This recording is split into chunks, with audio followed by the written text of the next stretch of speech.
Biswajit, would you like me to begin? Yeah, you can begin. Okay. Okay, right. Um, so the book that we have up for review today is Raiders in Kashmir by Akbar Khan.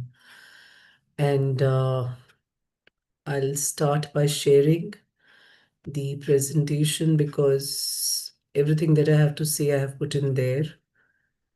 And there is the text of the presentation also by the side. So this is a very pertinent text in the history of South Asian geopolitics. South Asia is nothing but India and the Rattler, which is our neighbor. And whatever goes on between the two is what decides a lot about what goes on in South Asia. That said, this book is pertinent for a number of reasons. So, Akbar Khan was the person who, under the pseudonym of, he went by the pseudonym of General Tariq. And even amongst his own people, there was this rumor that a person called General Tariq is leading the tribal uprising, so that, as we know it, in Kashmir, right after independence of both the countries in 1947. So it was called a staged event by India, but a spontaneous uprising by the people, by the tribals in the Poonch sector, started in the Poonch sector by Pakistan. So the Pakistani contention was that it is the tribals who have decided to go up in arms against the long-standing atrocities of the Indians against them in Jammu and Kashmir. After the Maharaja of the state, Maharaja Hari Singh, had failed, not only failed to listen to their demands or meet their requirements, but had also tried to crush their rebellion. They had come up in arms. The Indian side maintained that it was not what they pretended. The tribals were actually a group of irregular fighters. We can call them people who practice guerrilla warfare, but they were controlled, and the entire act, the entire the entire raid was planned by Pakistan. So here goes. So first of all, um, I would like to get into the one sec.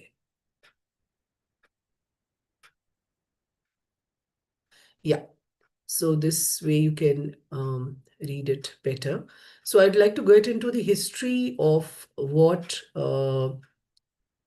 it's a middle view. It's not the view of either India or Pakistan or the revisionist international view, but this is what the history has to say. So if you ever go to the net, or we know that the AI over the net usually takes in the Western narrative. So this is what you will come across why this happened. So the history of these raids, or the tribal uprising, or this first war, the war that was not happened.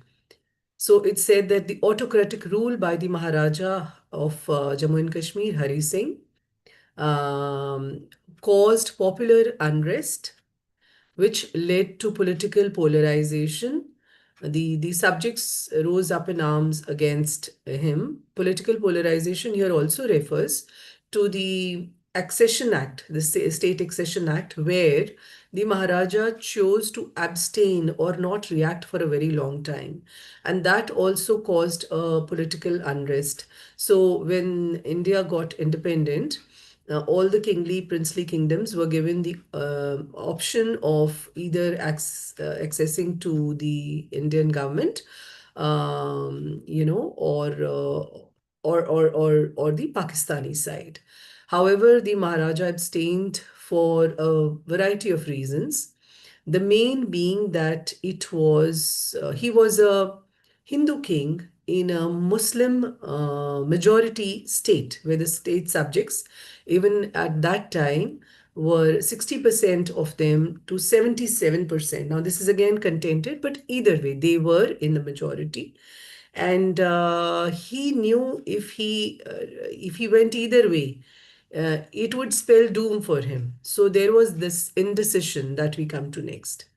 This indecision caused administrative breakdown. The breakdown primarily happened because the state troops were unable to manage the various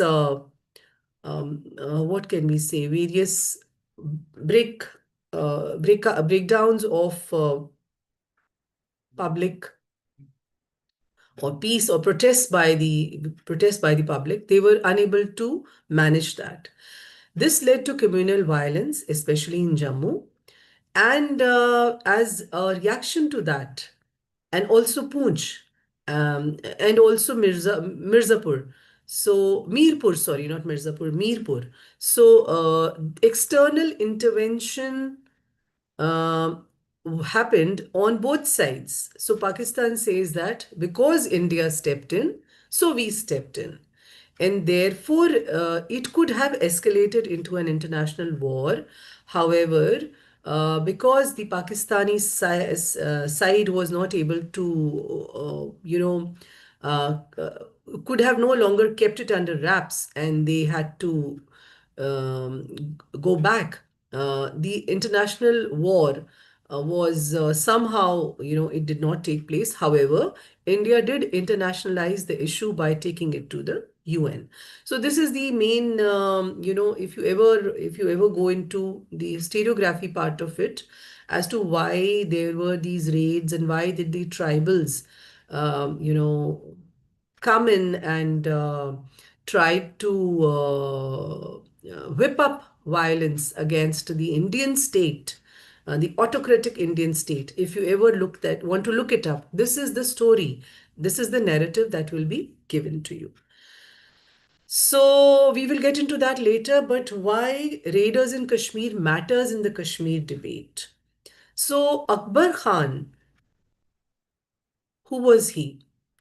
He was a military man from the Pakistani side, and it is his account of how he mobilized resources, because both the sides, both India and Pakistan, had been newly,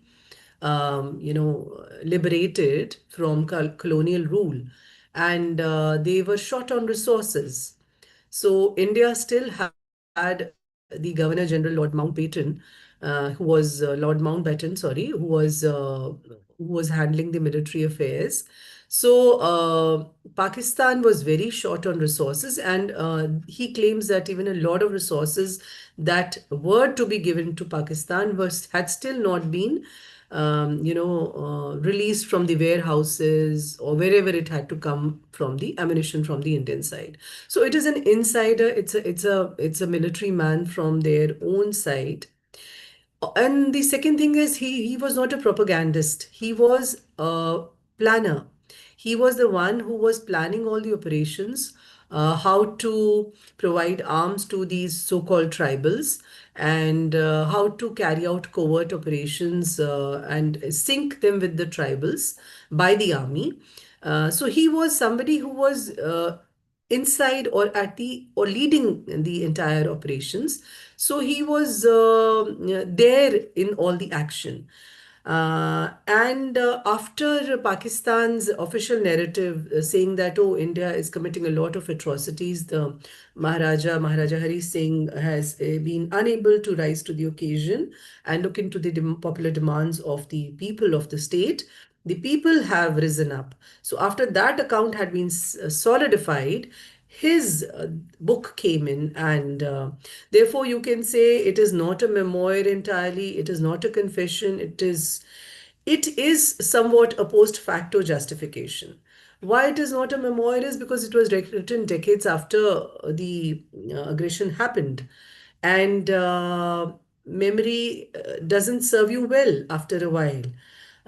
Less of a confession because he uh, credits the routing of the Pakistani side to the inaction of the military and the political bigwigs in Pakistan. He attributes the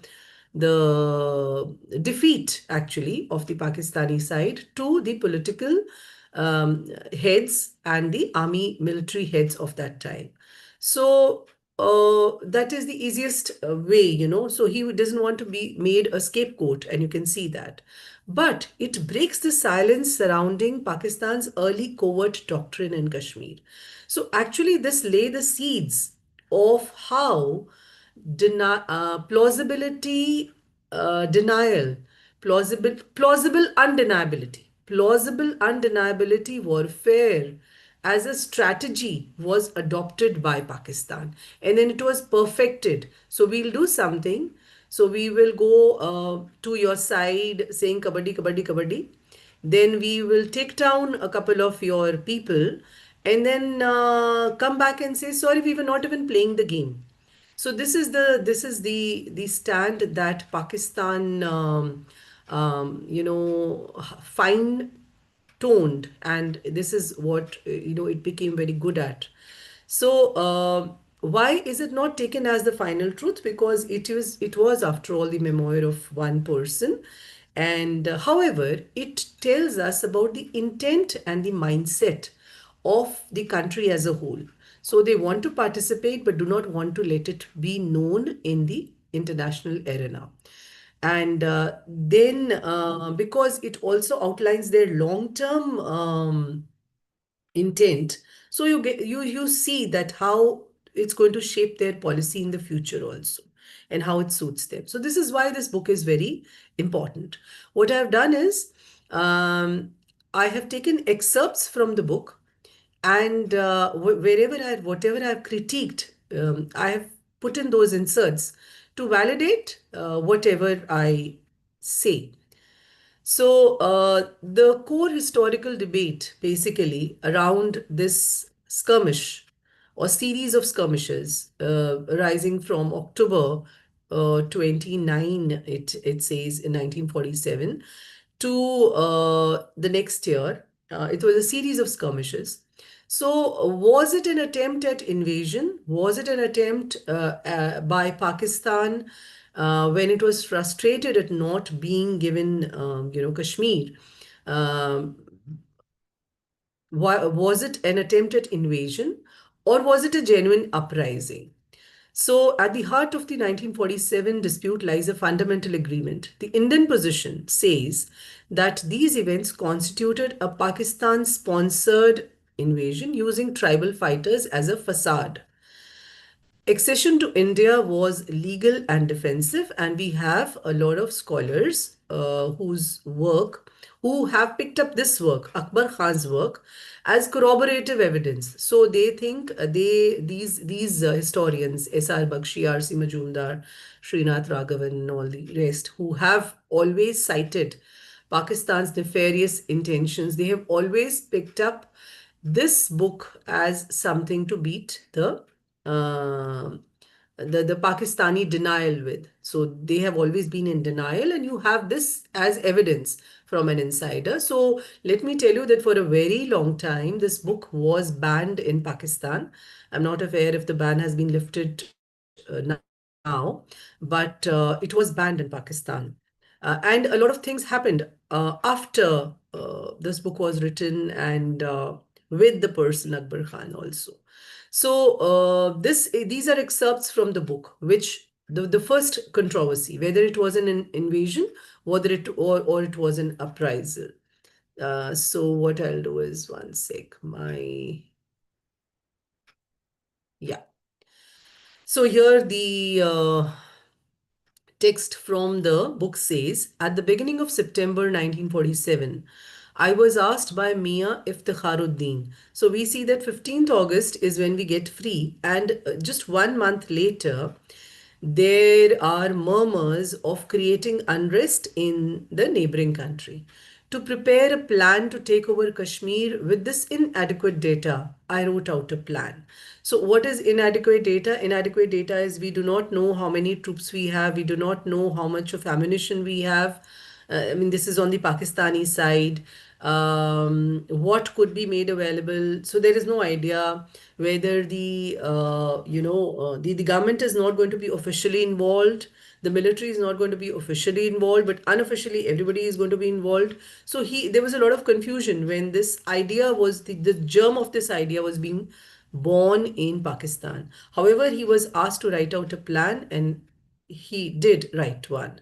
So this passage shows Akbar Khan being tasked by Pakistan's political leadership to draw up a strategy. So he says he met with the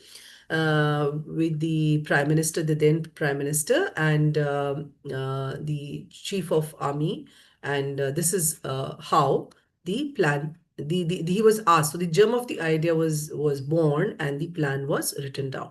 So this is from his book. Now, what was the use of Akbar Khan in to us? So, what is the use of this person or this source to us? Is that it is a self-indicting, slap in the face of Pakistan, because it tells us that there was a huge diversion of arms.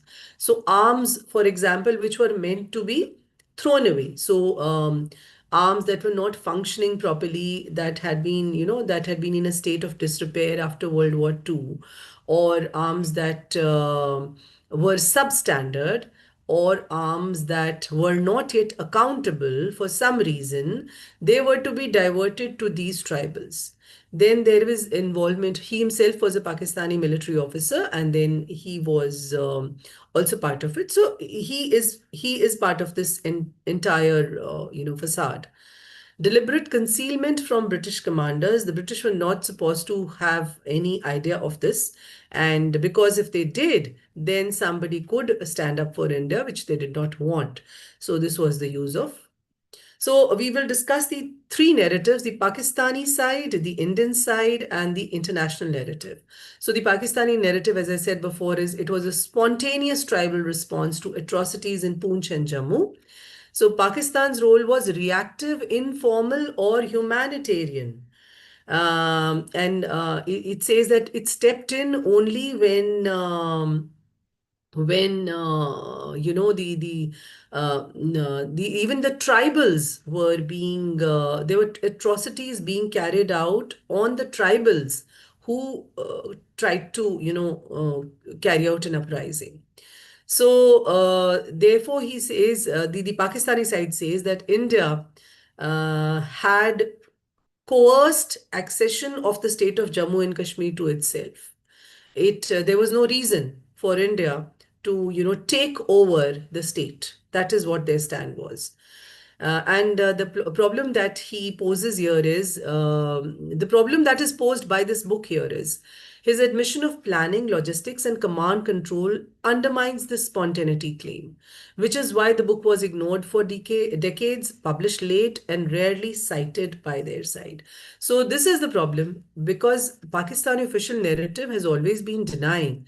But here is one of their own who has been over and over again in many ways, in many further also I'll quote some stanzas and you'll see over and over again he quotes, okay, this is what I got from here, this is what I got from there, this is when I met the prime minister on this date at this time, this is when General Riakat Khan or whoever, he quotes all of them.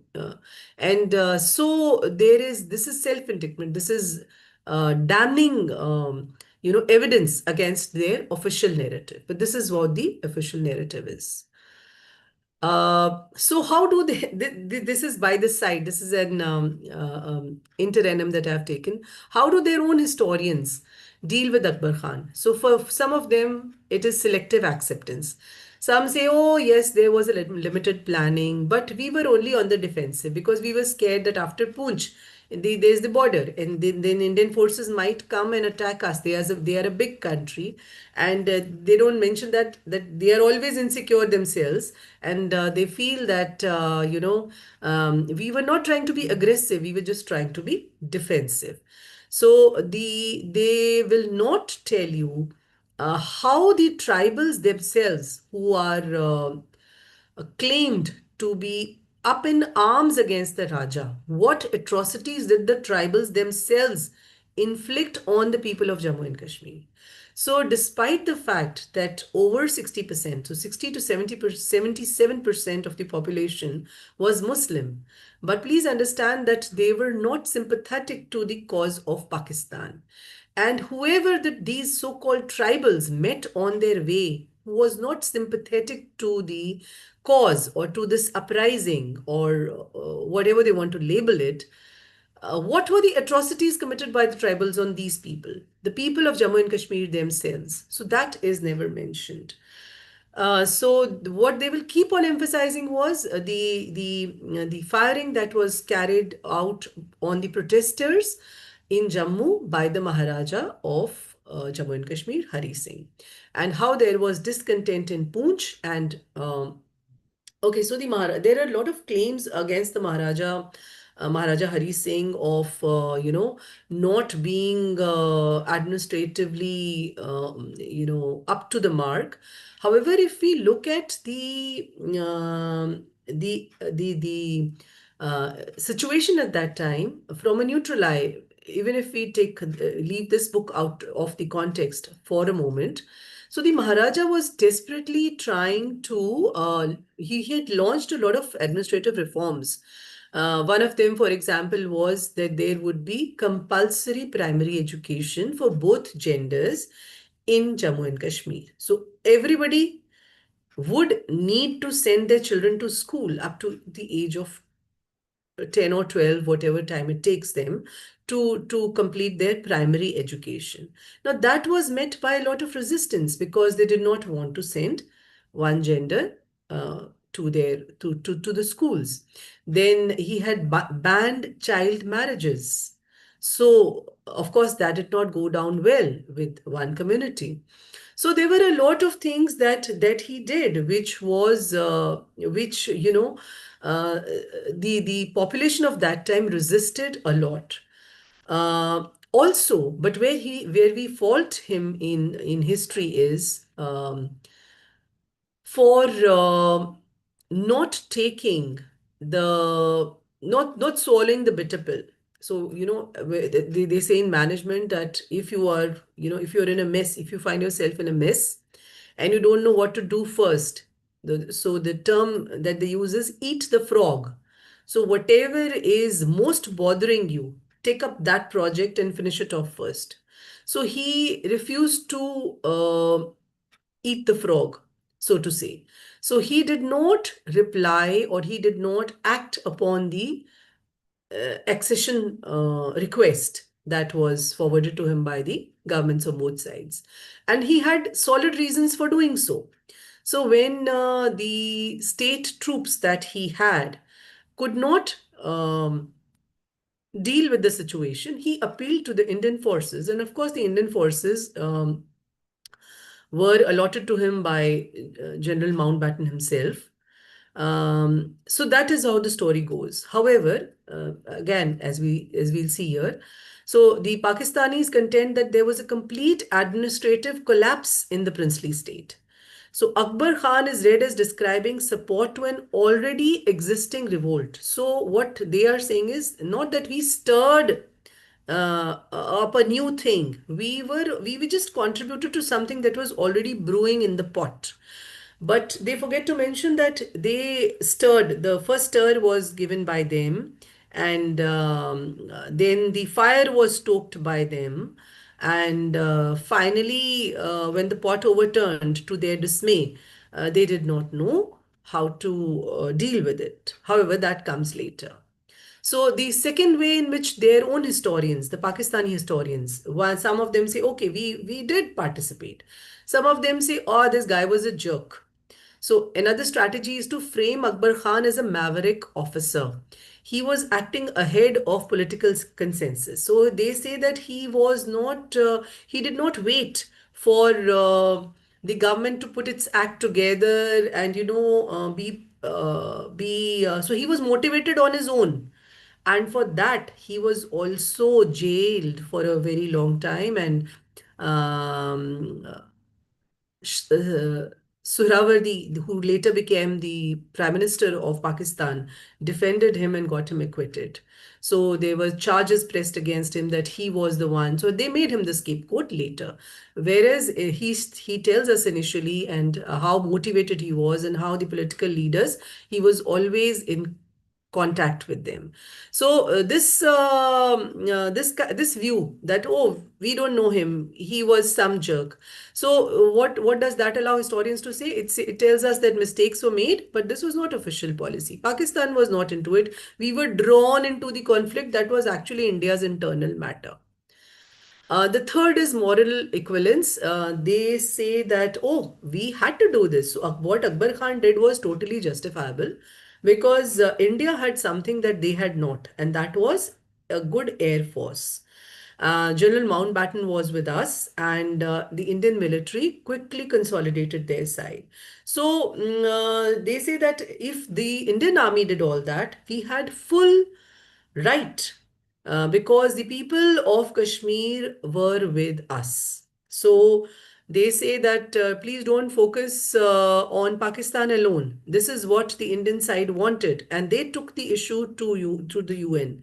So don't tell us that we were internationalizing. We were just helping the poor people who were caught between the devil and the deep sea. Okay. So this is another excerpt from the book. So here he says very clearly, as I'll read it out for you. Ultimately, I wrote a plan under the title of Armed Revolt Inside Kashmir. As open interference or aggression by Pakistan was obviously undesirable, it was proposed that our efforts should be concentrated upon strengthening the Kashmiris themselves internally and taking steps to prevent the arrival of armed civilians or military assistance from India. So, if there were armed civilians who could go against Pakistan, it means that a sizable number of the population did not want to accede to Pakistan. Military assistance from India, they did not want to attract. So, this was undesirable. So, this is one of the most cited passages. And so, this tells us that it was a deliberate concealment of direct Pakistani military engagement. Next, we have the second viewpoint, which is the international revisionist scholarship. So, again, I don't think this is a middle position because it indicts India, which is not very correct if you look at the conditions, if we go back to our side of the narrative. So the international narrative goes like this, that there was genuine unrest in Poonch. The tribal fighters were real and locally motivated. They were real, of course, but they were not locally motivated. Scale, direction, and timing of the invasion required coordination, and this coordination was provided by Pakistan. So his account is seen as, Akbar Khan's account is seen as an early model of deniable warfare. So plausible deniability, that this is a term that they use it, or we use normally proxy conflict. So you send irregular fighters to fight or create some mischievous activity, something to keep to squander the energies of the army across the border, and then you run back, or you completely deny what you have done. So, had the plan not failed, so they would have, of course, been very happy with it. So, at Baramulla, when their forces were on the run, Pakistan had to, send out a diplomatic line, and India, of course, took it later to the. Okay, so now how is that denied? This is another excerpt that I have taken from the book. The authorities needed a lot of assistance from the army in the shape of plans, advice, weapons, ammunition, communications, and volunteers. I alone was asked for assistance, and I decided to base my proposal on a minimum of 4,000 rifles, assuming that the police could be ordered to receive these rifles and make them available for Kashmir. So the army cannot do it, but the army can give them to the police, and the police can then divert them. Army, whatever is given to the army on both sides is accounted for by the British. So they cannot, tell the British, oh, we want some arms and ammunition for the army. They will say, why? So we'll say, oh, we want it for our intern, because there was a lot of, communal clashes on both sides. So, oh, our police is handling those communal clashes, and we need 4,000 rifles for that. And then you divert those 4,000 rifles for the mischief. That is so covert diversion of all the army supply. So this excerpt is also from the book. Okay, now why we cannot take this book as the end all? Because it was written decades later. There was a distortion of memory. Possible self-exculpation. This is what you want to do when you are put in jail for being overly motivated. Then there is overstatement of coherence and planning. So the poor guy keeps on saying over and over again that I was promised something, and then that thing is not delivered. I was promised something and this is not delivered. So they keep on saying, he just keeps on harking back to the planning aspect.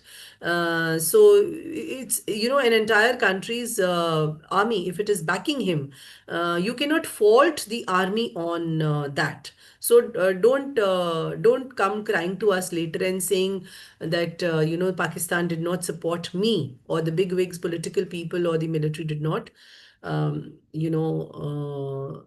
back me. So also, as I said before, there's a silence on the atrocities committed by the raiders. What were these raiders doing? So how they, preyed upon the resources of the people living on the borders of Poonch and Meerpur. We'll have to go on a tangent, but yes, we can say safely that the intention of these raiders were not noble. If you read British reports, Indian military records, and UN documents, this book tells us clearly about the intent of Pakistan. So here again, I have quoted another passage. Pakistani army worked with the tribal forces in various incursions in Kashmir. Rushed back, sorry. I had rushed back to Pindi to ensure that the tribesmen received their ammunition in time. So he keeps on making all these trips. This passage confirms that Pakistani military support, not just tribal initiative, was involved, and that Akbar Khan was personally engaged in ensuring logistical support. What is the long-term historical significance of this book? So the 1947 operation, it became a template for Pakistan's later Kashmir strategy. You send in people, you tell them that they are motivated, they are locals and they are motivated on their own. And that was the beginning of irregular warfare under state cover. So that became a template. Okay, we'll follow this strategy for all times to come, because they knew it worked, because they were always they would always be short on resources or people, if not ammunition, then people, or maybe motivated people. Whereas that would not be the case in India. So what we will do is we will squander their energies. We will help them, scatter their focus and achieve our targets. So before, diplomacy on both sides could be a solid diplomatic strategy devised by both sides after partition. They thought, oh, we'll just go in there, we will create this entire scene, and then Kashmir can, be forced to accede to Pakistan. So it is the origin story of a doctrine, the doctrine that Pakistan followed and probably still follows. So here again, I have quoted these just two lines here. On October 22, the operation began with Pakistani forces crossing the border, from where the Dogra troops had to withdraw. The next day, these troops moved forward on the Srinagar road. So this is him saying that, okay, the army was moving and the Dogra forces, the state troops, Maharaja Hari Singh's troops had to withdraw.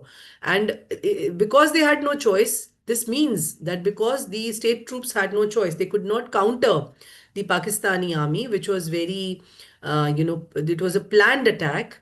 So India had to actually react and call in their army. So they all attributed to these things that emerge from this book are that number one, the conflict was planned, the covert strategy was prioritized. So there was direct involvement at the very top. Resources were again covertly mobilized, not directly but covertly, and the execution of the entire strategy. It is not that they were just given resources and the army then moved away. No, even the execution and all the coordinated efforts were made by the Pakistani forces.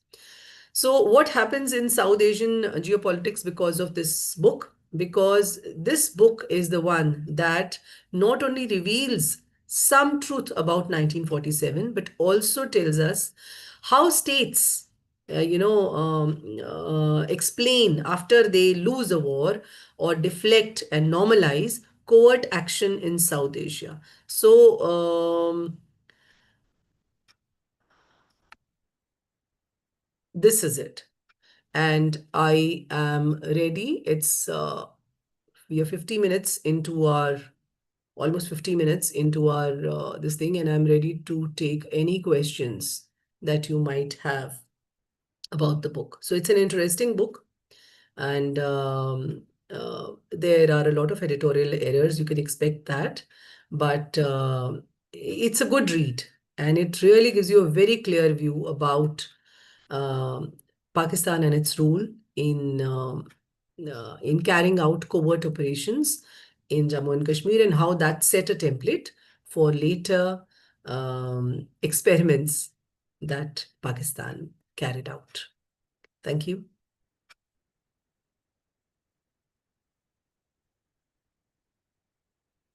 Anyone has any questions, they can go ahead and ask Shalini ji.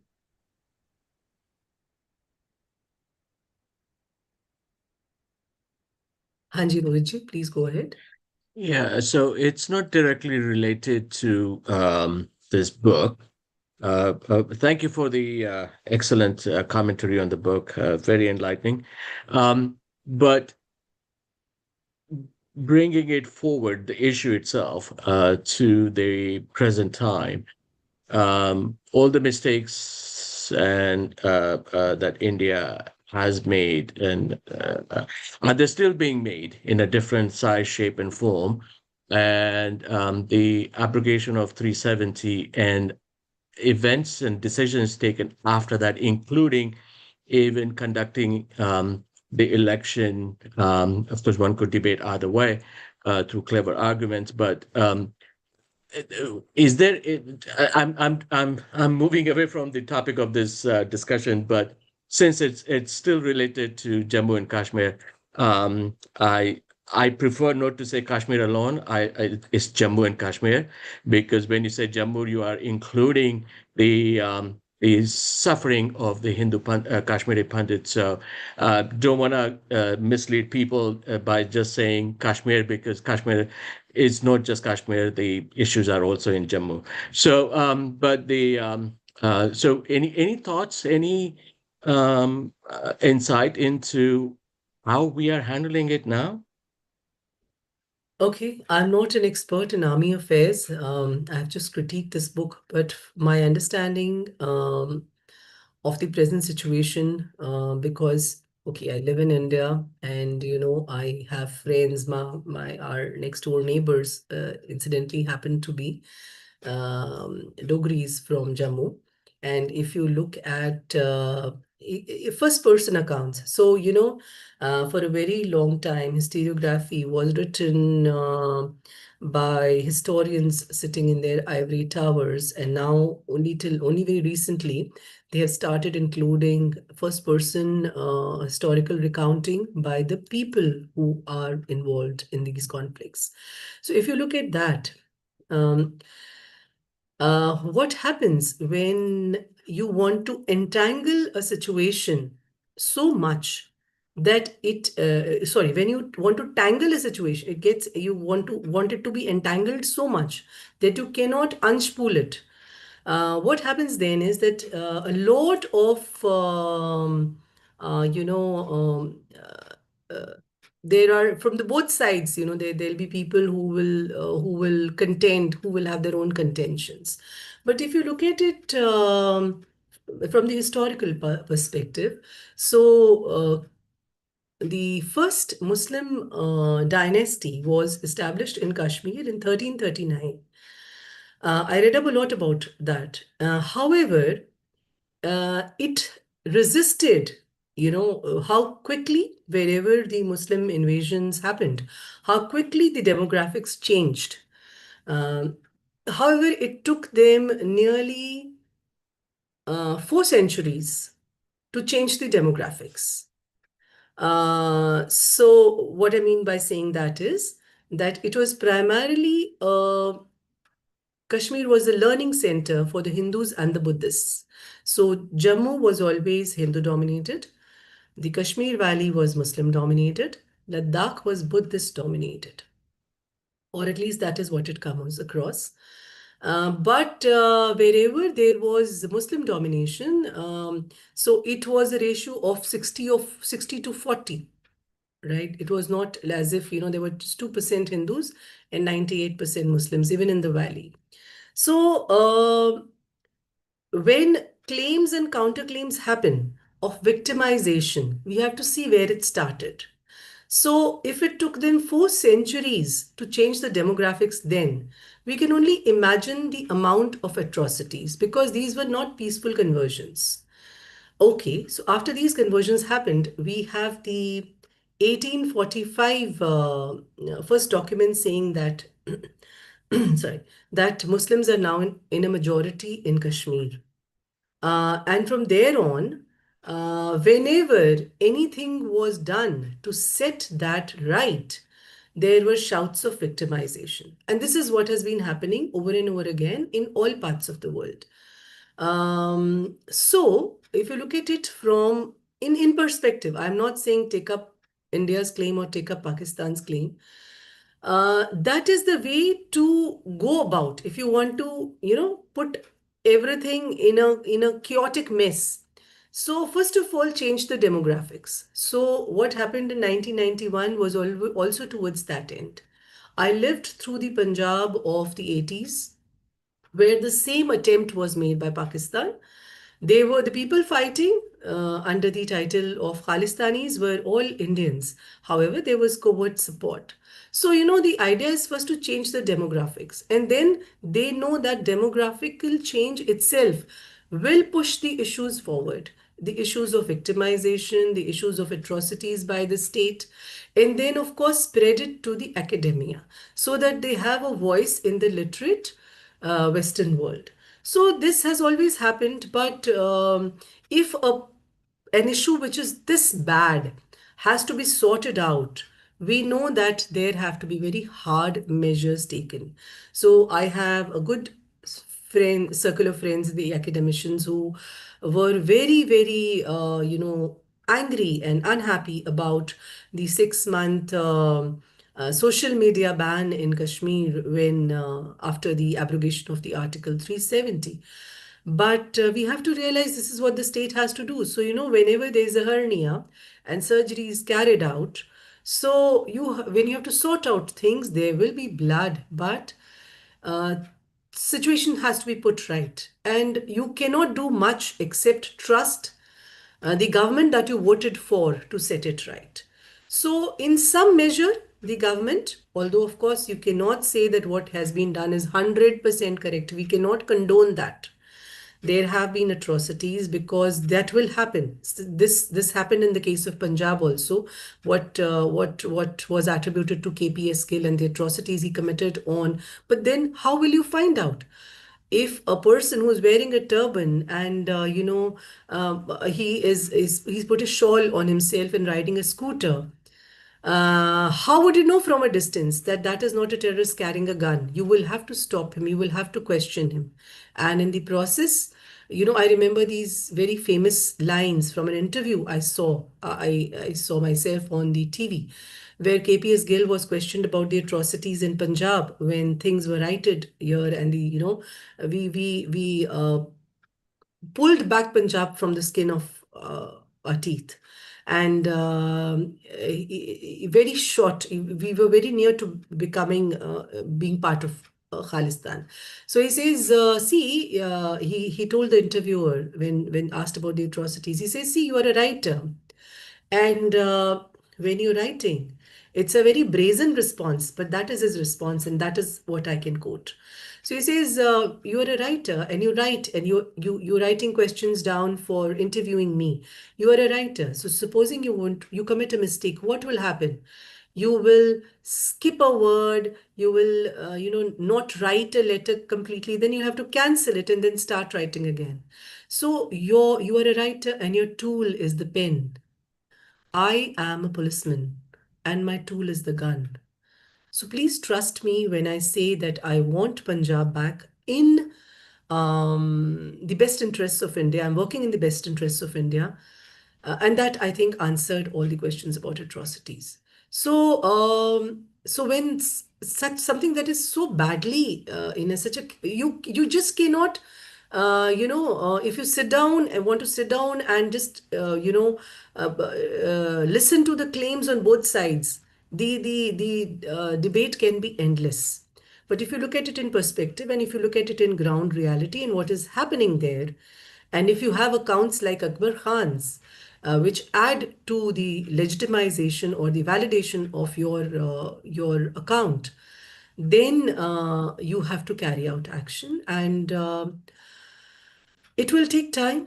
I am no political analyst. It will take time, but that's what I can say. But things will improve, uh, hopefully for the better.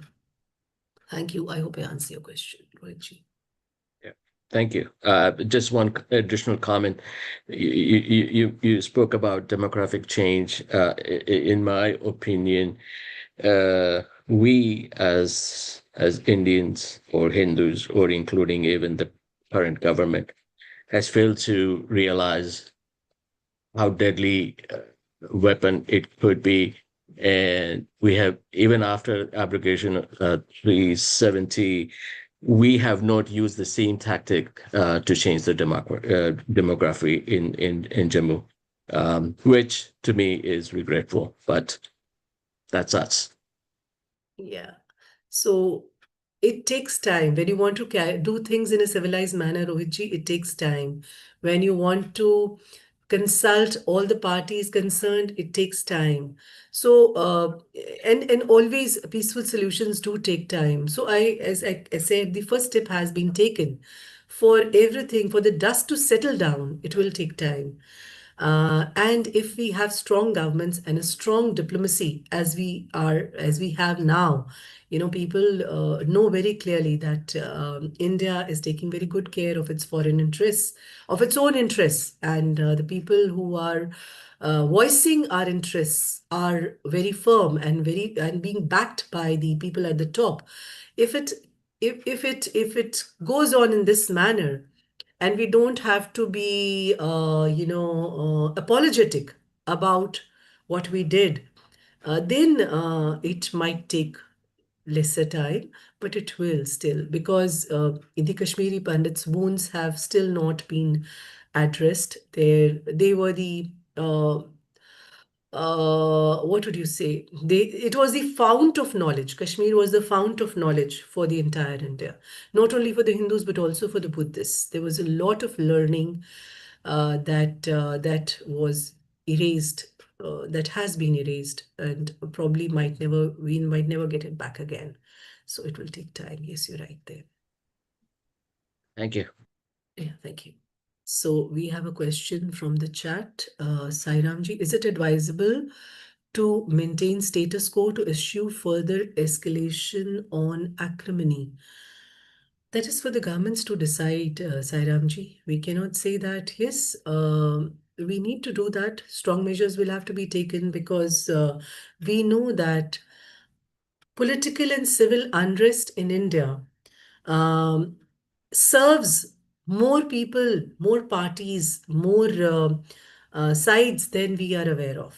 So it serves the West a lot, the US a lot, the China a lot, because India is a strong contender for being a global power, and therefore they keep on supplying all the naughty neighbors with as many arms and as many resources as they can, as much as they can.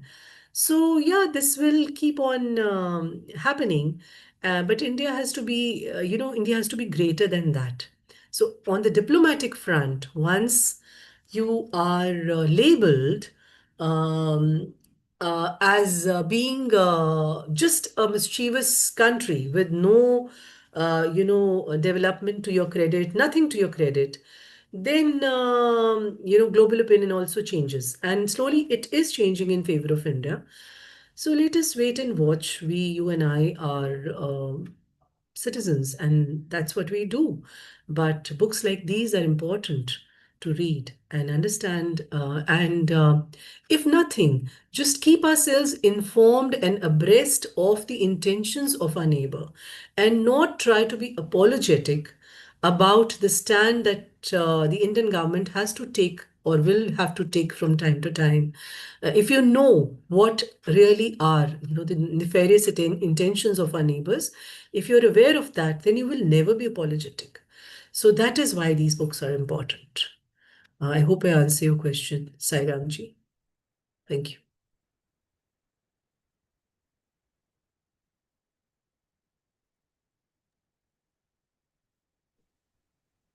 Are there any more questions for Shalini ji?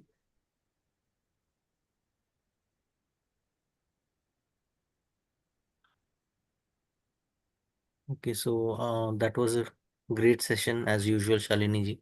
We'll end it here. Thank you very much.